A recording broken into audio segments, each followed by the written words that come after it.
2. E veio a palavra do Senhor a Jonas, filho de Amitai, dizendo: levanta-te, vai à grande cidade de Nínive e clama contra ela, porque a sua malícia subiu até mim. Mais uma vez, quem encontrou diz amém. Amém. E veio a palavra do Senhor a Jonas, filho de Amitai, dizendo: levanta-te, vai à grande cidade de Nínive e clama contra ela, porque a sua malícia subiu até mim. Em tuas mãos, Senhor, eu me coloco agora.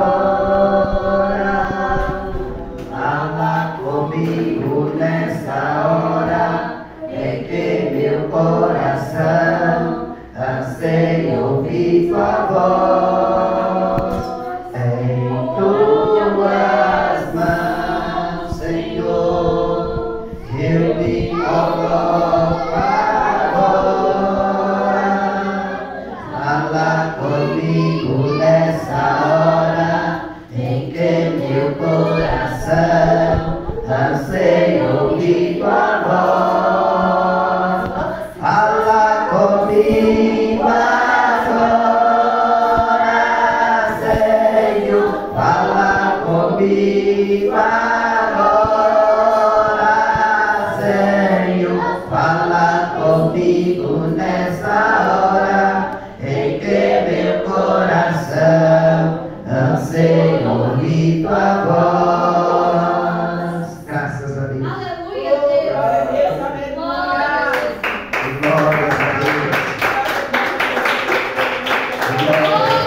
Levanta-te e vai à grande cidade de Nínive e clama contra ela, porque a sua malícia subiu até mim.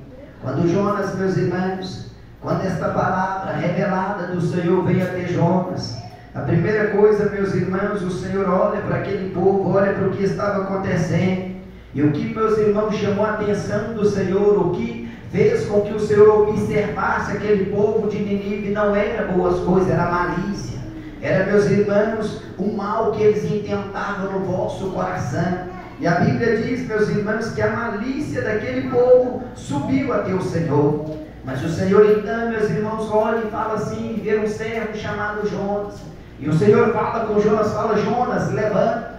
E quando o Senhor manda Jonas, meus irmãos, levantar, é a primeira coisa que o Senhor requer de qualquer homem, de qualquer mulher, de qualquer criança, qualquer jovem, qualquer adolescente, qualquer um que o Senhor quer realizar algo através dele, é que ele se levante, é que ele se coloca de pé, é que ele se coloca na brecha, é que ele se dispõe para ouvir e cumprir a vontade do Senhor. Quando o Senhor fala com o homem, quando o homem está deitado, quando o homem está estagnado, quando o homem está, meus irmãos, prostrado, é quando, meus irmãos, há algo de errado na vida do homem. É quando algo não está caminhando conforme a vontade do Senhor na vida do homem. Igualmente aquele rei chamado Ezequias. O Senhor tinha obra, o Senhor tinha projeto, mas Ezequias estava moribundo a morrer. Mas mesmo ele deitado na sua cama, o Senhor envia então o seu servo ali, Isaías, para falar com ele, com o rei: olha, rei Ezequias, príncipe do povo, dessa cama que vós está, vós não levantará, mas morrerá. Mas o rei, mesmo deitado, estagnado, com aquela luta, com aquela aflição, com aquela peleja na sua carne, ele não teve condições de levantar, mas ele teve condições de olhar para a parede e clamar ao Senhor: Senhor, lembra-te de quando eu andei nos seus caminhos e guardei os seus mandamentos e não fugi da sua lei. E o Senhor, antes que o profeta saísse do pátio da guarda, veio a palavra do Senhor ao profeta mais uma vez: volta lá, fala com Ezequias, príncipe do meu povo, que ouvi a sua oração e contemplei as vossas lágrimas. Glória a Deus! 15 anos de vida, sararei a sua terra e darei os seus inimigos em suas mãos. Aleluia! Foi compromisso a você. Nós vemos, meus irmãos, que o rei estagnado, prostrado, ainda assim clamou ao quando o Senhor fala conosco, quando o Senhor nos escolhe, quando o Senhor nos chama, quando o Senhor tem algo a se revelar a nós, tem algo a executar por através de nós, pelo nosso intermédio. A primeira coisa que o Senhor nos chama para a obra missionária é levantar. Levantar quer se dizer, meus irmãos, sair da zona de conforto. Levantar quer se dizer também, meus irmãos, sair daquilo que nós achamos que nos convém. Levantar quer dizer, meus irmãos, sair daquilo a qual o nosso coração somente almeja querer, ou os nossos passos requer caminhar. Quando o Senhor, meus irmãos, vira para o profeta Jeremias, fala com o profeta Jeremias: Jeremias, levanta-te, Jeremias, e desce a casa do olheiro, que lá eu falarei convosco.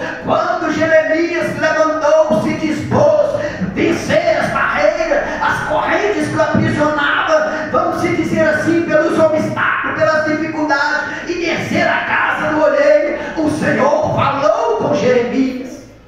E não foi diferente na vida de diversas pessoas, a qual nos revela na palavra do Senhor. Quando o Senhor, meus irmãos, chama Paulo, o Senhor vai com meus irmãos e está com Paulo numa cidade, numa estrada, a caminho de Damasco. E quando, meus irmãos, Paulo está ali armando, arquitetando, emboscada, artimanha contra o povo de Deus, o Senhor então chega diante de Paulo. E a primeira coisa que acontece com Paulo é, ele está de pé, mas ele cai prostrado e perde a sua visão natural. Porque, meus irmãos, ele não conseguiu contemplar a glória do Senhor. E quando Paulo, meus irmãos, deixa a escama descer sobre os seus olhos, aí o Senhor fala com Paulo. Para que o Senhor fala conosco, nós temos que descer do salto. Para o Senhor falar conosco, nós temos que descer da nossa posição, que nós achamos que somos melhor do que um, melhor do que outro. O nosso cargo é maior do que um, é maior do que o outro, não. Para nós falar, ouvir a voz do Senhor, nós temos que ser manso e humilde, de corpo, alma e espírito, para receber a revelação do Senhor.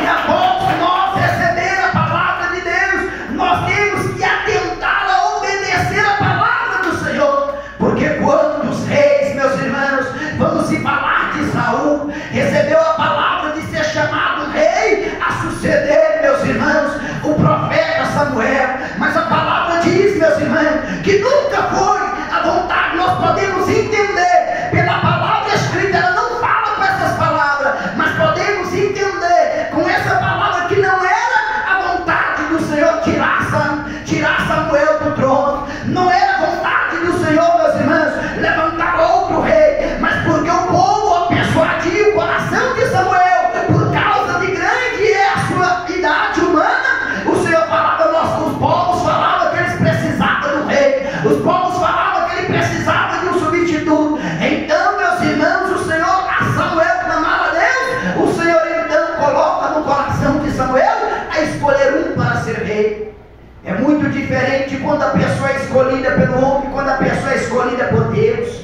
Quando a pessoa é escolhida pelo homem, ela sobressai por um momento, ela sobressai por um instante, ela sobressai por uma ocasião. Mas quando a pessoa é escolhida por Deus, levanta o que levantar, acontece o que acontecer, enquanto ele não se desviar da lei do Senhor, as mãos do Senhor estão sobre ele. Por que você está aqui hoje? É porque você não foi escolhida pelo homem. Por que você está suportando até hoje? É porque você não foi selecionada pelo homem.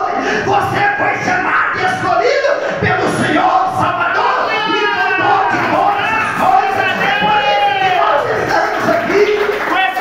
Jesus! Nós estamos aqui não é porque queremos, não é porque podemos, não é porque somos melhores. Nós estamos aqui é porque até hoje a misericórdia do Senhor tem nos alcançado e tem obra a ser realizada por nosso intermédio, segundo a vontade do nosso Deus. Glória a Deus! Por isso, meus irmãos, que nós devemos ouvir, temer e obedecer a voz do Senhor. É por isso, meus irmãos, que nós devemos dar credibilidade ao chamado do Senhor na nossa vida. Quando o Senhor, meus irmãos, escolhe Jonas, quando o Senhor fala com Jonas, meus irmãos, levanta-te, vai à grande cidade de Nínive e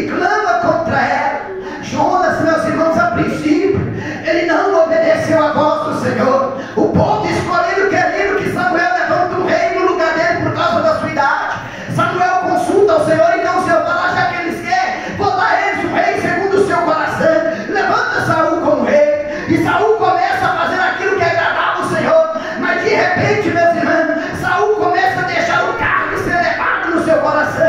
Saul começa, meus irmãos, a andar segundo os seus conceitos. Saul começa a andar segundo o seu próprio desígnio. E quando o homem, quando a mulher caminha segundo o seu conceito, quando o homem, quando a mulher caminha segundo o desejo do seu próprio coração, ele fica muito mais fácil desviar da lei de Deus e obedecer à lei a qual o mundo apresenta no momento. E a palavra diz: há caminhos para o homem que parece ser bom, mas o final do caminho é a morte. Qual foi o final do caminho de Saul por desobedecer o Senhor? A morte. Perdeu o direito da salvação. E quando Jonas ouve a palavra do Senhor, Jonas se apressa, meus irmãos, porque Nínive era um povo mau, Nínive era uma cidade corrupta. Quantos, quem sabe, vamos se dizer assim, não está relatado na palavra do Senhor com essas palavras, mas quantos missionários Jonas ouviu dizer que já foi pregar em Nínive e eles mataram, eles açoitaram, eles aceitaram para perseguir os missionários. E Jonas falava no seu coração: esse povo não merece a misericórdia, eu não vou ser mais um na fila do pão que vai lá pregar boas novas, e eles vão me perseguir, eles vão me caluniar, eles vão falar mal de mim, eles vão se opor contra mim. Mas quantas pessoas hoje estão temendo o homem, mas está deixando de temer o Pai, o Filho e o Espírito Santo do Senhor? Quantas pessoas até hoje estão temendo a situação na sua volta, mas não tem guardado seu coração para não pecar contra Deus? O importante não é ser vangloriado pela sociedade.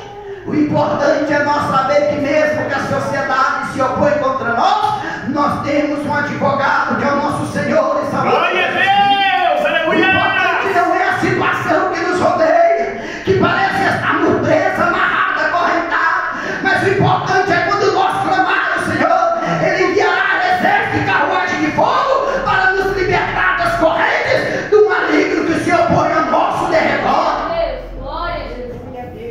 A cidade de Israel, meus irmãos, estava cercada.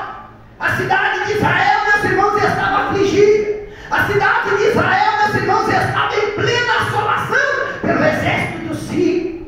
Aí de repente, meus irmãos, o rei e aquele povo dos sírios ali, quando começava no seu quarto a arquitetar um projeto contra o povo de Israel, o Senhor então, através do Espírito Santo, levanta Eliseu e fala com Eliseu: vai Eliseu até o rei de Israel, fala com ele que por esse caminho eles não podem passar, porque os sírios estão armando emboscada contra eles. Eu não sei emboscada que o adversário está armando contra a tua alma, mas Deus tem levantado homens e mulheres para anunciar boas novas de salvação. Basta nós levantar, basta nós dispor da zona de conforto e não deixar de ouvir a voz do Espírito Santo do Senhor. Glória a Deus! E o rei dos sírios começou a ficar furioso. Quem dentre nós está do lado do povo de Israel, para que tudo quanto nós armar, nós não conseguimos pegar esse povo? Quem dentre nós está dando aquilo que nós estamos fazendo para o povo de Israel, para nós não conseguir pegar eles, para nós não conseguir infiltrar no meio deles? Sempre eles conseguem escapar das armadilhas que nós estamos armando contra ele. Não é por força do homem, não é por conhecimento do homem, não é pela teologia do homem. Todas as coisas é por ele, para ele são todas as coisas, é para o nosso Senhor e Salvador. Glória a Deus, aleluia! Mas aí chega um do exército do rei dos sírios e fala com ele: no meio de Israel tem um homem de Deus, no meio do povo de Israel tem um profeta de Deus, e o nome dele é Eliseu. E o Senhor revela a ele tudo quanto o Senhor tem maquinado na sua cama de dormir, no seu quarto, contra os israelitas. E ele tem anunciado todas as coisas. Aí o rei fala assim: então vamos cercar, vamos matar, vamos acabar com todo mundo. E ele cerca, meus irmãos, o arraial de Israel. Homens armados, cavaleiros armados, preparados para consumir, para tragar todo aquele povo. E de manhã bem cedo, o moço de Eliseu sai para fora e vê aquela situação, e corre para dentro e fala: meu Senhor, o povo dos sírios está ali do nosso lado, não tem como fugir para a frente, nem para a direita, nem para a esquerda, menos para trás. Nós estamos todos cercados, meu Senhor. E o que será de nós? Aí, meus irmãos, o homem de Deus que é homem de Deus, a mulher de Deus que é mulher de Deus, quando ela ora, quando ele ora, algo acontece. Quando nós temos guardado no nosso coração a lei do Senhor, ele tem compromisso com aquele que tem compromisso com ele. O diabo pode vir da direita, pode vir da esquerda, ele pode usar quem nós menos esperamos usar contra nós, mas o importante é a palavra de Deus que está conosco. O importante é a comunhão que nós temos com Deus. O importante é aquilo que nós estamos guardando dentro do nosso coração. Mas Jesus! Nós podemos ver que a humanidade confia em carros, a humanidade confia em armas, cavalos, cavaleiros, a humanidade confia em grupinhos, rebeliões, mutis, homens e mulheres, mas bendito é o homem, meus irmãos, que crê, teme e obedece a palavra do Senhor. Louvado seja Deus! Aí, meus irmãos, Eliseu, ele vai para o joelho e fala com o Senhor: Senhor, abra os olhos deste moço, Senhor, para que esse moço veja, mesmo que a situação está difícil, mesmo que a situação está apertada, se nós ouvir a voz do Espírito Santo do Senhor, guardar a palavra dele no nosso coração, ele vai abrir para nós uma porta de escape, ele vai abrir para nós, meus irmãos, caminhos no meio do mar para nós passarão sobre os mares e eles não te submergirão, passarão pelos fogos e eles não te queimarão. É a presença do Senhor na vida daqueles que temem ao Senhor. Aleluia! Louvado seja Deus! Mas temer a Deus não é só falar do nome do Senhor. Temer a Deus não é vestir como servo e serva de Deus. Temer a Deus não é ter um cargo num grupo religioso. Temer a Deus não é ser chamado de obreiro, de obreira, nem de pastor. Temer a Deus é ter uma conduta diferente do mundo. Temer a Deus é tomar decisão diferente do mundo. Temer a Deus, meus irmãos, é rejeitar os pratos deste mundo, porque sabe que convém nele não viver o que ele quer, mas viver a vontade do Pai, do Filho e do Espírito Santo de Deus. Glória a Deus! Isso é temer a Deus. Glória a Deus, aleluia, Jesus. E o profeta clama a Deus, Deus abre os olhos do moço, e o moço vê o quê? Anjos do Senhor acampados ao lado deles, para os livrar e guardar. E as mãos do Senhor estendidas.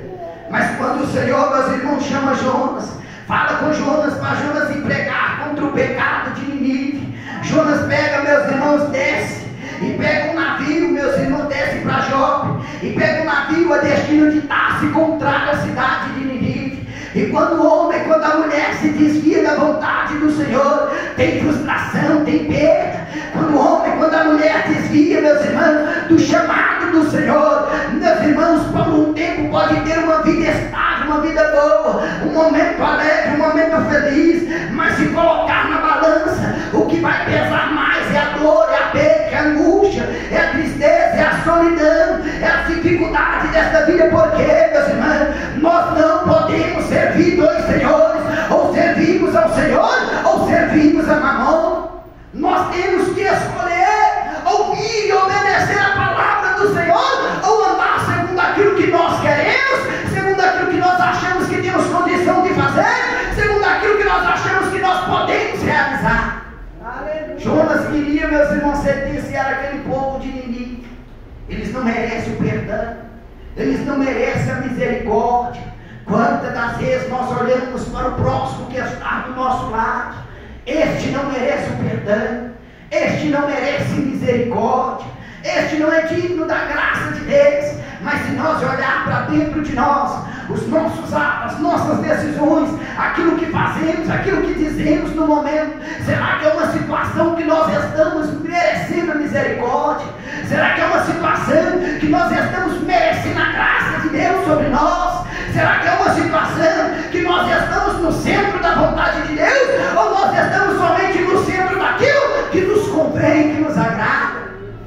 O que convinha a Jonas era ir, meus irmãos, para Tarsis. O que convinha a Jonas era não obedecer a voz do Senhor. Mas quem pode livrar o homem da mão de Deus?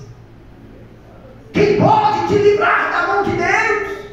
O diabo, você, o seu dinheiro, os seus amigos, o seu trabalho, potencial de fogo, de fazer o que você tem pode fazer, pode te livrar da mão de Deus? De maneira nenhuma. Nada pode nos livrar das mãos do Senhor, nem a altura, nem a profundeza, nem a distância, nada nos livra do amor do Senhor. Jonas naquele navio, fugindo do chamado de Deus. Quantos hoje estão fugindo do chamado de Deus por um prazer momentâneo? Quantos hoje estão fugindo do chamado de Deus por causa da amizade? Quantos hoje estão fugindo do chamado de Deus por causa do tapinha nas costas? Quantos hoje estão fugindo do chamado de Deus por causa da mal opção de escolha, por causa do mau desígnio? Se ele fez, não deu nada para ele, eu também posso fazer, não vai dar nada para mim. Se o caminho dele foi, ele escolheu esse, não aconteceu nada com ele, eu também posso fazer, não vai dar nada para mim. Lá no princípio, em Gênesis, quando aquela serpente, meus irmãos, foi levada para ter Eva, segundo Satanás, a primeira coisa que a serpente fez foi o quê? Você pode alimentar do fruto, não vai dar nada para você, você não vai morrer. E o que Eva fez? Deu ouvido à voz da serpente, sendo induzida pelo diabo. E quantos hoje têm dado ouvido às vozes alheias, a qual está sendo contrária à vontade de Deus? E quando vem dificuldade, quando vem tropeço, quando vem perca, quando vem, meus irmãos, o caminho é estreitar, quer culpar a igreja, quer culpar o pastor, o obreiro, a obreira, mas não tem olhado as suas escolhas, não tem olhado a semente semeada, não tem olhado as palavras ditas, não tem olhado os caminhos escolhidos. É verdade. Quando Jonas escolheu descer para Jope, quando Jonas escolheu, meus irmãos, ir para Tarso, Jonas fez aquele povo perder as suas bagagens, seus bens preciosos e quase perder a sua alma, quase perder as suas vidas. Mas quando eles pegam Jonas dormindo no navio, levanta Jonas e lança sorte, e Jonas confessa que a culpa daquilo tudo é dele mesmo, começa a vir as mãos do Senhor trazer arrependimento, começa a vir as mãos do Senhor a trazer oportunidade de se erguer, se estabelecer, para as oportunidades voltar a vir sobre a minha vida, sobre a sua vida, sobre a nossa casa, sobre a nossa família. O primeiro passo tem que vir de nós, o reconhecimento que nós falhamos contra Deus, o reconhecimento que a culpa não é da direita, não é da esquerda, a culpa é nossa, o reconhecimento que a boca que falou foi a nossa, o reconhecimento do dedo que apontou foi o nosso, o reconhecimento, meus irmãos, que a falha quem fez foi nós, o reconhecimento quem escolheu o caminho foi nós. Ninguém nos obrigou, ninguém colocou a faca no nosso pescoço, um revólver na nossa cabeça, foi nós que escolhemos. Aquilo tudo estava acontecendo pela escolha de Jonas. O que você está escolhendo para você colher no seu caminhar com Cristo Jesus? Qual caminho nós estamos escolhendo para que está vindo tantas coisas sobre nós? O que nós estamos escolhendo? Mas, meus irmãos, quando o homem começa a reconhecer que ainda há misericórdia de Deus, enquanto a vida é esperança, Jonas fala com aquele povo: lança-me no mar. E quando aquele povo lança Jonas no mar, a fúria das águas, meus irmãos, se acaba, a força do vento cessa, aqueles marinheiros seguem a sua viagem tranquilamente, mas Jonas é tragado pelo grande peixe. Quem sabe nós estamos numa situação que parece não estar tendo vida dentro de nós. Sabe o que quer dizer, meus irmãos? O homem e a mulher sem a presença de Deus não há vida. O homem e a mulher sem a comunhão de Deus não há vida. Jonas estava dormindo, parecia estar com vida, mas os marinheiros acordam com um sinal de morte, falando: homem, como pode nós todos quase morrendo, perecendo, e vós aí dormindo? Ele estava dormindo, descansando, e parecia ter vida, mas não tinha. Mas quando Jonas é tragado por um grande peixe, não parecia ter vida. Como pode um homem sobreviver 3 dias, 3 noites dentro do grande peixe e não morrer o peixe, não morder ele, o peixe não despedaçar ele? Sabe o que quer dizer? Quando há arrependimento dentro do homem, quando há remorso dentro do homem, quando há reconhecimento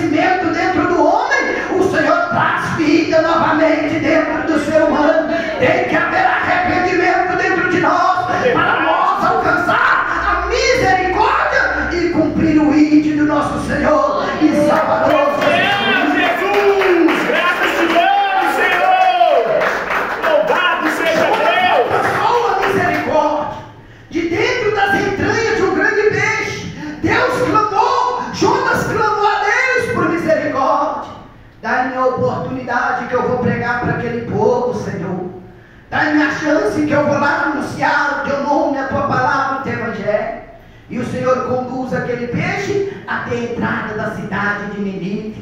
Depois de 3 dias, 3 noites de luta, de choro, de lágrimas, de perca, de desespero, o Senhor dá para Jonas a oportunidade. Quantas oportunidades Deus tem nos dado, quantos livramentos, quantas chances, quantos o Senhor, mesmo nós falhando, nós errando, mesmo nós pecando contra Deus, Ele tem continuado sendo fiel para conosco, e nós estamos valorizando ou não a fidelidade do Senhor. Será que nós estamos valorizando? Mas aí Jonas chega naquela cidade de Nínive, não olha pela direita, não olha pela esquerda, já sai de dentro daquele peixe, porque o peixe cuspiu ele na praia, na areia, na cidade de Nínive. E ele começa a caminhar sem parar, sem se deter, por 3 dias e por 3 noites. Olha, povo de Nínive, arrepende-te e deixa a malícia dos vossos corações, porque os seus pecados têm gerado mal diante de Deus, e Deus destruirá esta cidade. Olha, povo de Nínive, arrepende e deixa as malícias do vosso coração, porque as vossas iniquidades têm gerado mal diante de Deus, e Deus destruirá esta cidade, desde o grande até o menor. As mãos do Senhor serão contra vós. E os maiorais deram crédito à voz do Espírito Santo do Senhor, utilizando Jonas. Os maiorais deram crédito, meus irmãos, àquelas palavras. E eles se vestiram de saco, eles se arrependeram, decretaram jejum, decretaram, meus irmãos, o momento de voltar ao Senhor. E o Senhor, meus irmãos, então trouxe a misericórdia sobre o povo de Nínive. O Senhor, então, meus irmãos, trouxe a compaixão e não cometeu o mal que ele ia cometer sobre aquele povo, mas deu a oportunidade. Glória a Deus! Aleluia! Será que ele? Será que você? Será que nós já paramos para pensar quantas pessoas sendo destruídas, sendo assoladas, sendo tocadas pelo adversário por causa da nossa rebeldia? Quantas pessoas sendo assoladas pelo inimigo por causa da nossa covardia? Temos a palavra de Deus, mas queremos anunciar somente no momento que nos convém. Temos a palavra do Senhor, mas queremos propagar somente da maneira que agrada o nosso coração.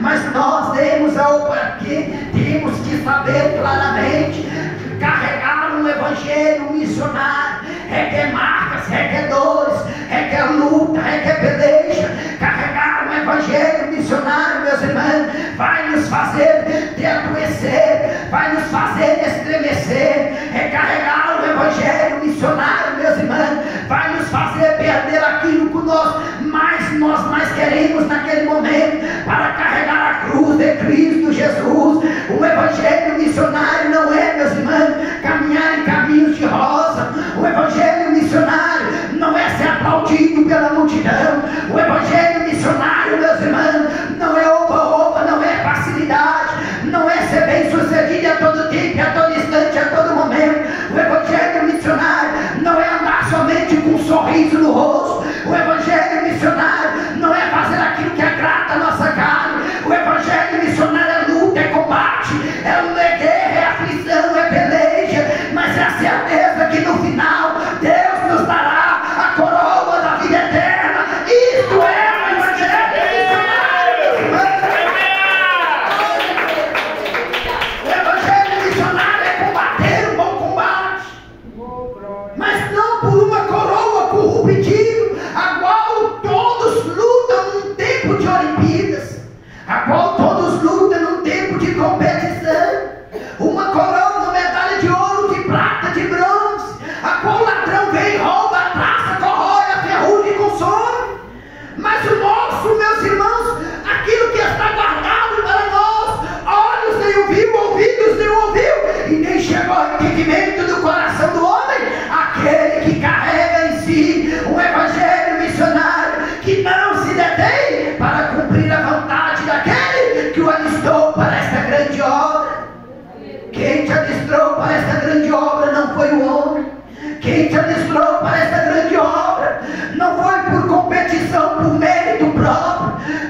de Deus não fosse nos dado, poder nenhum nós tinha nem sobre nós mesmos, porque o adversário está ao nosso derredor, rugindo, bramando como um leão, querendo nos consumir a todo tempo e a qualquer custo. Mas a graça de Deus tem nos sustentado, a graça de Deus tem nos dado a oportunidade de vencer dia após dia. Então faça valer a graça do Senhor sobre a tua vida, faça valer a graça do Senhor sobre a tua casa, sobre a tua família.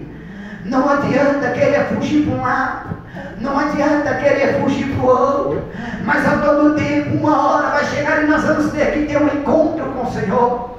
Paulo consentia com matar muitos cristãos, Paulo batia, roubava muitos cristãos, mas chegou o tempo dele ser, meus irmãos, ter um encontro com o Senhor. E a partir do momento que ele teve um encontro com o Senhor, ele foi o maior dos evangelistas, missionários, que escreveu cartas aos povos de Deus, aos gentios, aos gregos, aos romanos. Ele foi um dos que mais, meus irmãos, granjeou almas para o reino do céu. Glória a Deus, sabe o que é isso, meus irmãos? Deus pega as coisas loucas para confundir os que acham que são sábios. Verdade. Deus pega as coisas fracas para confundir aqueles que acham que precisa de ser forte, ser musculoso, que acham que é alguma coisa. Deus pega, meus irmãos, aqueles mansos e humildes, simples, que não sabem falar, não sabem conversar, para confundir aqueles que acham que é letrados, que é muito sábio. Deus tem chamado você. Até quando você vai escolher ficar na zona de conforto, ou vai levantar para ouvir a voz e receber e concluir o chamado do Senhor na sua vida? Aleluia. Vale a pena levantar, vale a pena se dispor, meus irmãos, para receber o Evangelho de Cristo Jesus. É verdade. Para ser um instrumento nas mãos do Senhor, para ser ganhadores de alma para o reino do céu. Vai receber recompensa nessa vida, e além da recompensa nessa vida, receberá a recompensa da vida eterna. Fica de pé, vamos orar. Não dá mais, meus irmãos. Glória a Deus. Vale a pena nós concluir o chamado do Senhor na nossa vida. Senhor Deus maravilhoso e eterno Pai, graças te damos, Senhor.